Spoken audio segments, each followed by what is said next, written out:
Lep pozdrav. Moje ime je Petra Založnik in v tokratnem izobraževanju na daljavo sem za vas pripravila predstavitev o vključujočem vodenju sestankov in o tem, kako ohranimo sodelovanje tudi na daljavo. V svoji predstavitvi se bom najprej dotaknila tega, zakaj je pomembno, da se srečujemo tudi na daljavo. Potem bom predstavila nekaj osnovnih načel vključujočega vodenja sestankov, ki jih je smiselno upoštevati, ko načrtujemo in ko vodimo sestanke. Na koncu pa še nekaj nasvetov, priporočil, ki jih je smotrno uporabljati, ko boste vodili sestanke. Za vami je najverjetneje že kar nekaj sestankov na daljavo, in zato vas povabim, da se spomnite sestanka, ko ste se počutili resnično vključene. Kako je sestanek takrat potekal? Kakšni so bili rezultati tega sestanka? Kako ste se počutili vi in kako so se počutili drugi udeleženci sestanka? Ker bomo celo predstavitev govorili o vključujočem vodenju sestankov, morda najprej samo to, kaj resnično pomeni vključujoče vodenje sestankov. Ko vodimo sestanek na vključujoč in participativen način, to pomeni, da v danih situacijah k sodelovanju povabimo tudi druge, da delijo svojo raznoliko znanje, da skupaj odkrivamo nove rešitve in da oblikujemo tudi nove strategije, ter se na podlagi pogovorov, ki smo jih imeli, skupaj potem tudi odločimo za naše naslednje korake. Ko so sestanki vodeni na vključujoč način, namreč opažamo dosti večjo motivacijo za delo. Poleg tega se tudi porazdeli odgovornost, tako za rezultate sestanka, kot tudi za sam proces sestanka. In čas, ki ga preživimo na sestankih, ki potekajo na vključujoč način, je dosti bolj učinkovit, rezultati pa bistveno bolj trajnostni. Saj se ljudje počutijo, da so bili vključeni, da so lahko podali svoje predloge in da je nekako rezultat sestanka tudi v resnici njihov. In ko se sprašujemo o tem, zakaj se srečevati tudi sedaj, ko naše delo v večini poteka na daljavo, je ponavadi tisto, kar stopi v ospredje, zelo oprijemljivo. Običajno pravimo, da potrebujemo nadaljevati naše projekte, da želimo še naprej delati naše sprotne stvari kot tim, kolektiv, kot oddelek, načrtovati aktivnosti, morda opraviti kakšno evalvacijo projekta, aktivnosti in še marsikaj drugega, kar bi lahko sedaj našteli. Sama pa bi se dotaknila v tej predstavitvi tistih potreb, ki so nekoliko bolj nevidne, ki so običajno skrite v ozadju, ampak so sedaj, ko delamo na daljavo, še toliko bolj pomembne. Zakaj se srečevati na daljavo? Odgovori so naslednji. Pomembno je, da kljub temu, da delamo na daljavo, smo še vedno vključeni v vse aktivnosti, ki jih delamo skupaj, če tudi na daljavo, in da imamo nek občutek pripadnosti. Poleg tega je pomembno, da kot tim, kot kolektiv negujemo našo povezanost. Vsi, ki delate v timih, veste, da če smo tim, je pomembno, da krepimo našo pripadnost timu, našo povezanost s sodelavci v timu še naprej. Poleg tega pa je sodelovanje nekaj, kar vsi vemo, da je potrebno stalno negovati, prakticirati in razvijati tudi sedaj, ko delamo na daljavo. Katera pa so tista 4 načela, ki jih je potrebno upoštevati, ko se pripravljamo za sestanek, ki bo potekal na vključujoč način in tudi kasneje, ko vodimo sestanek. Prvo načelo je, da naj imajo vsi udeleženci namero, ki jo tudi poznajo, ter da si želijo resnično biti na sestanku. Rekli boste, da je to nekaj popolnoma samoumevnega. Vendar pa sama opažam, da zaradi velikega števila sestankov, ki jih trenutno imamo, in zaradi tega, ker so morda kakšni sestanki malo manj produktivni, je prisotna izčrpanost od sestankov in razvili smo občasno tudi nekakšen odpor do sestankov. Zato vas povabim, da razmislite o tem, na kakšen način lahko smotrno razporedite čas in pa kapacitete. In da ko ste na sestanku, da ste tam z iskreno željo, da resnično želite prispevati. Kajti le tako boste motivirani za delo in boste lahko sestanek soustvarili skupaj z drugimi. Prvo in drugo načelo sta nekako povezana. Prvo načelo je tisto, ki je vezano na nas posameznike, drugo načelo pa je vezano na nas kot skupino. Vsi sestanki naj imajo jasen namen, ki je skladen z vsebino sestanka. Skupaj smo se želeli srečati, tudi če je to nadaljavo, zaradi tega, ker imamo določeno potrebo, ker želimo nekaj rešiti, ker želimo naprej načrtovati, ker rabimo gojiti in kreirati nove ideje. Karkoli je, pomembno je, da je namen jasen. Tudi tretje in četrto načelo sta med seboj povezana. Tretje načelo se glasi, da naj bo vsak sestanek strukturiran proces, ki naj bo tudi voden. Pri tem naj povem, da struktura ne pomeni dnevnega reda. In struktura tudi ne pomeni vsebine sestanka. Ko govorim o strukturi, pri vključujočem vodenju sestankov imam v mislih proces. Proces naj bo skrbno načrtovan in premišljen. Če želite, da si posamezniki med seboj izmenjajo raznoliko znanje, ki ga imajo, boste morda uporabili metodo svetovne kavarne. Če želite, da si posamezniki med seboj izmenjajo ideje, boste uporabili metodo nevihte možganov. Če želite, da si posamezniki in udeleženci na vašem sestanku izmenjajo mnenje, lahko skupaj oblikujejo miselni vzorec. Kakorkoli že, glede na vašo potrebo in namen sestanka je pomembno, da strukturirate proces, zato da boste resnično dosegli vaš namen. In četrto načelo se glasi, vsi rezultati naj bodo zbrani in zabeleženi. Vsi koraki procesa, ki jih boste vodili znotraj sestanka, naj bodo skrbno zabeleženi in zbrani.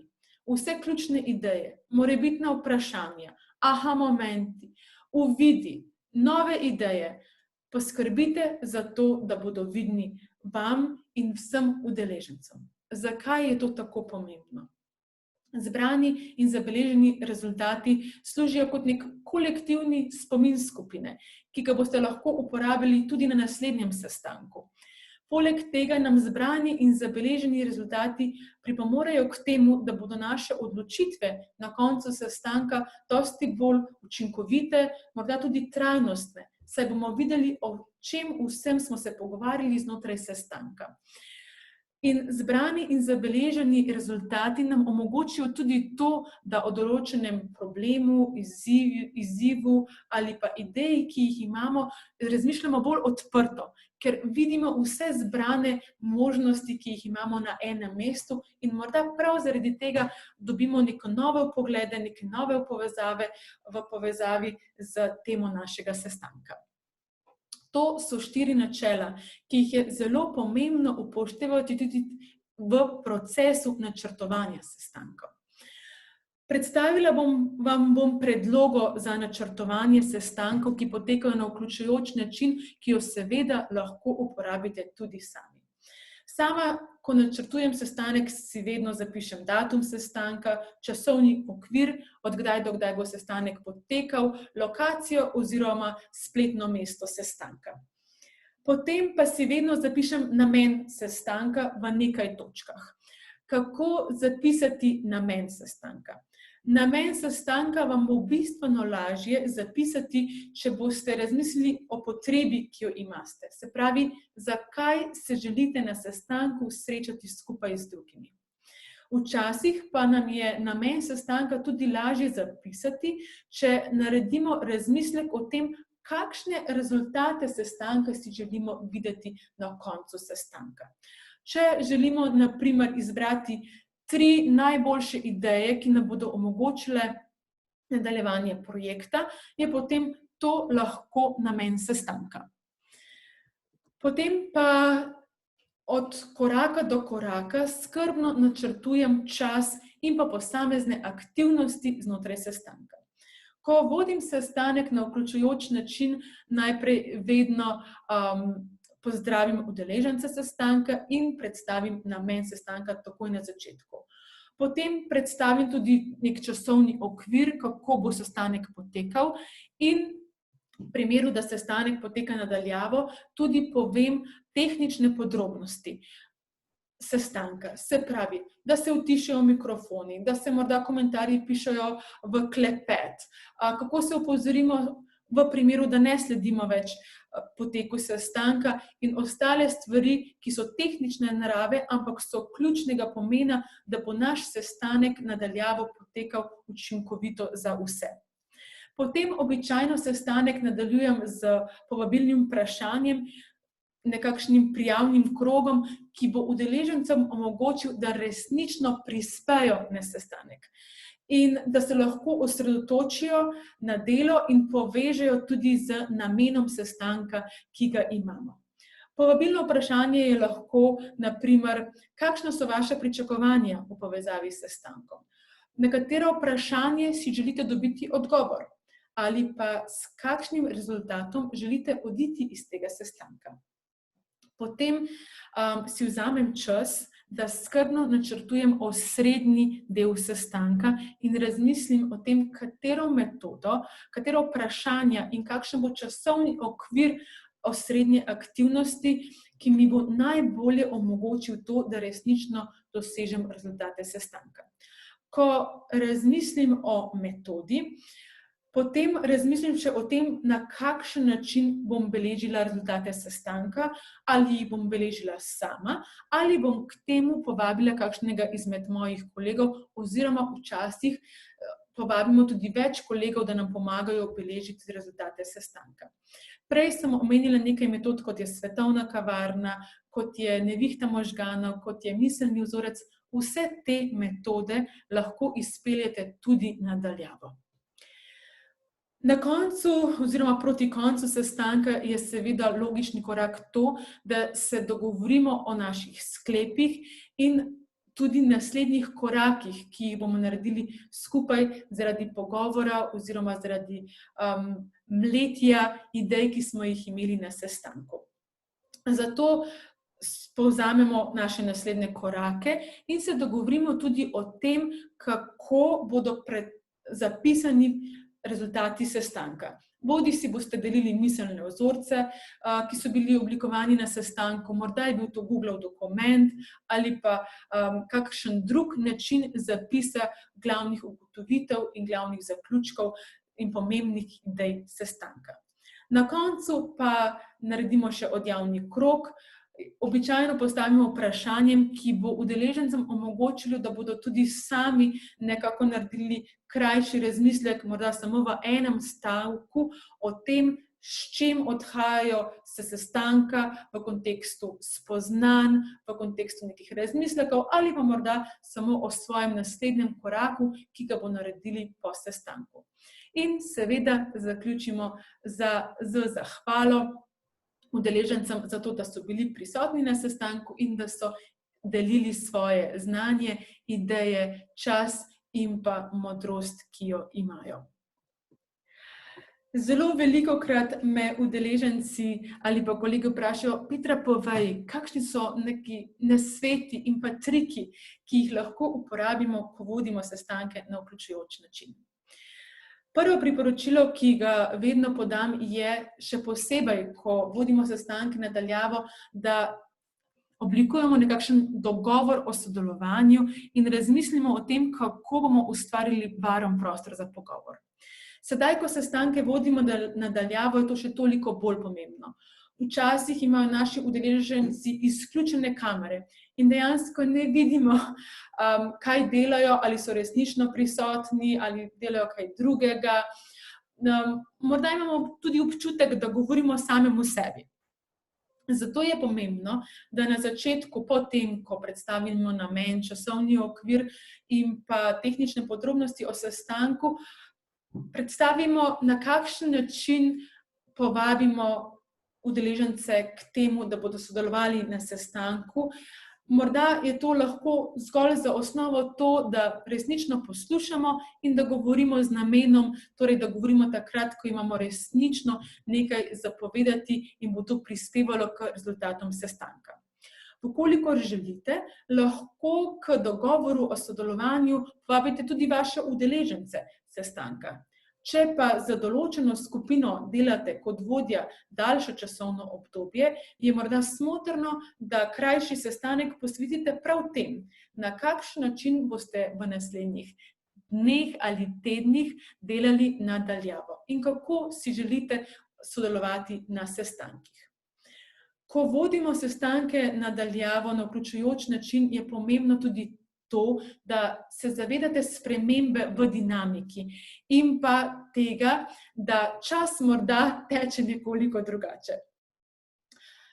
Časovni okvir, ki bo maksimalno učinkovit za sestanek oziroma za posamezno fazo sestanka, je od 45 minut do ure pa pol. Več kot to vam vsekakor ne priporočam za vodenje sestankov, saj potem velikokrat pade koncentracija, posamezniki so manj motivirani za delo, ne morejo več tako učinkovito sodelovati in prispevati svoje ideje. Tretje priporočilo gre v smer, da se zavedate različnih faz procesa sestanka in da sprotno resnično beležite vsako fazo sestanka. Kaj imam v mislih, ko govorim o različnih fazah procesa? Ko posamezniki na daljavo delajo v manjših skupinah, potem pa ponovno pridajo v skupni virtualni prostor, je pomembno to, da preverimo, ali so vsi resnično z nami, vidijo ekran, lahko sledijo procesu, vidijo mogoče skupni dokument, ki ga ustvarjajo in so resnično povezani z namenom in pa fazo sestanka, v kateri se nahajamo. Pri vodenju sestankov na daljavo opažam tudi to, da je nekoliko več neposrednega oziroma direktnega vodenja sestankov. To pomeni, da določene faze procesa vodimo nekoliko bolj neposredno. Damo eno nalogo, določen čas in potem gremo naprej na drugo nalogo.